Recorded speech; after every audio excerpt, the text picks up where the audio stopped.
L'Université méthodiste de Côte d'Ivoire, UMESI, a un nouveau président. Son nom, Nyalega Makagnon René.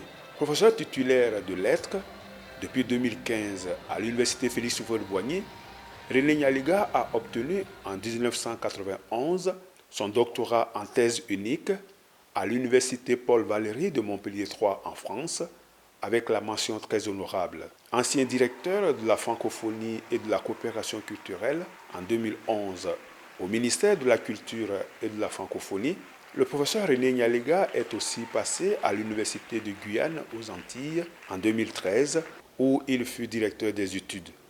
Actuel président de la Fondation Bernard Dadier, le professeur René Nyalega, avant sa nomination à la tête de l'UMESI, était au sein de cette même institution universitaire le doyen de l'UFR, langue, littérature, civilisation et communication.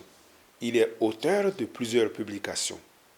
Au niveau de l'Église, le professeur René Nyalega est prédicateur en titre. Quant au vice-président, le professeur Aladela André, depuis 2013, il est maître de conférence au département de géographie de l'Université Félix Houphouët-Boigny de Cocody. Il est le directeur du laboratoire de géographie, de l'environnement et des risques. Depuis 2016, le professeur Aladela est le représentant de la Côte d'Ivoire au comité scientifique et technique de la Convention des Nations Unies sur la lutte contre la désertification. Au sein de l'Église, le professeur Aladela est l'actuel président du Conseil éducation-formation. Ces deux universitaires se donnent pour ambition de faire de l'UMESI une institution de référence. Nous devons absolument faire de l'Université méthodiste de Côte d'Ivoire une université d'excellence.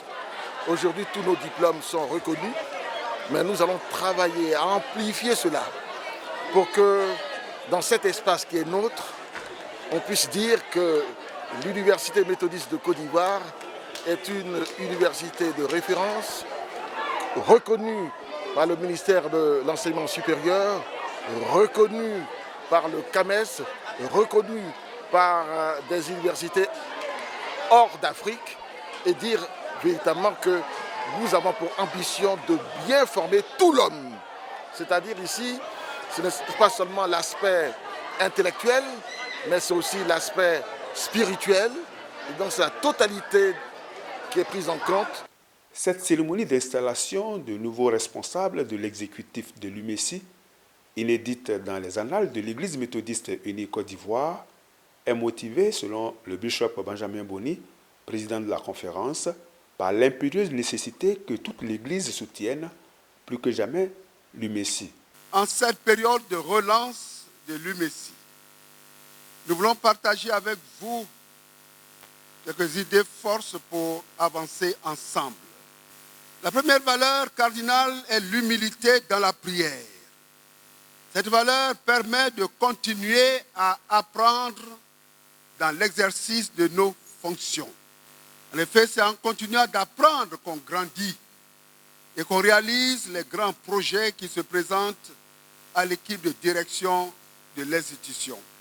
La deuxième valeur cardinale est encore l'humilité dans la prière.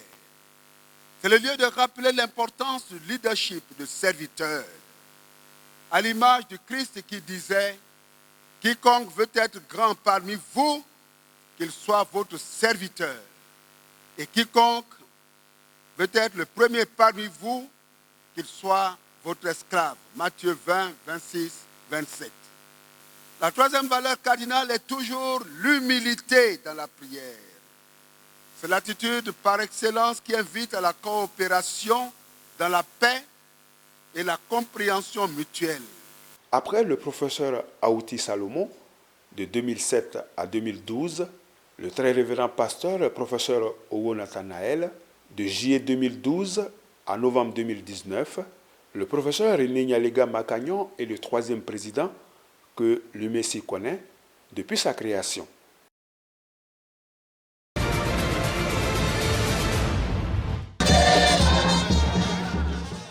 Faire de la femme méthodiste une femme épanouie au plan spirituel, social, médical et économique, telle est la perception de la Convention que l'Union des femmes méthodistes unies Côte d'Ivoire organise tous les 2 ans.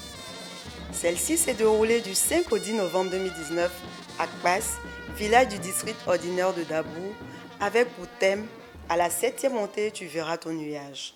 Cette convention, la 5e du genre, a mobilisé près de 1000 femmes venues des 24 districts que compte l'Église méthodiste unie Côte d'Ivoire.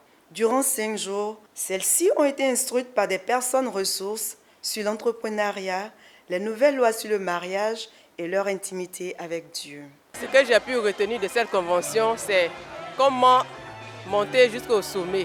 Vraiment, cet enseignement m'a fait du bien. Je crois qu'au sorti de cette convention, tout ce que j'avais comme projet sera réalisé par la grâce du Seigneur. On peut retenir qu'il y a la joie quand on est en Christ. Nous avons beaucoup prié pour nos enfants.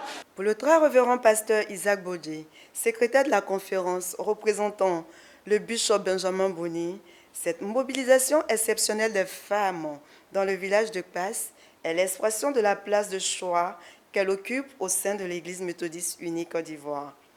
Chères sœurs, ce que vous avez emmagasiné pendant 5 jours de travaux, de réflexion, gardez-les pour les temps qui viennent. Parce que vous avez beaucoup de choses à faire pour l'Église méthodiste unie Côte d'Ivoire. En choisissant à la 7e montée tu verras ton nuage, extrait de 1 Roi 18, versets 43 à 45, comme thème de cette 5e convention, la présidente des femmes, Madame Marceline Beda, veut encourager ses sœurs à l'opiniâtreté.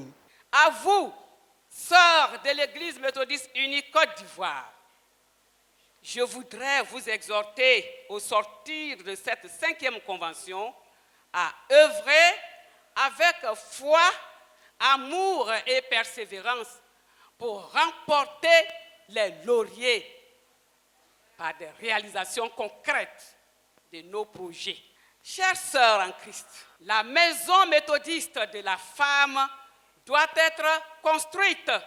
Dans sa prédication au cul de clôture de ce rassemblement, la révérende Marie-Lise Kofi, aumônière des femmes, a exhorté la jeune féminine méthodiste à la persévérance jusqu'à l'exaucement de leurs prières. Elle leur a en outre recommandé d'être des femmes de valeur sur qui le Seigneur peut compter. L'Organisation des hommes et le Mouvement national des laïcs ont apporté leur soutien aux femmes. La soirée récréative marquée par le théâtre, les prestations folkloriques et un concours biblique a été l'un des moments forts de cette 5e convention. C'est le district d'Anyama qui recevra en 2021 la 6e convention des femmes méthodistes.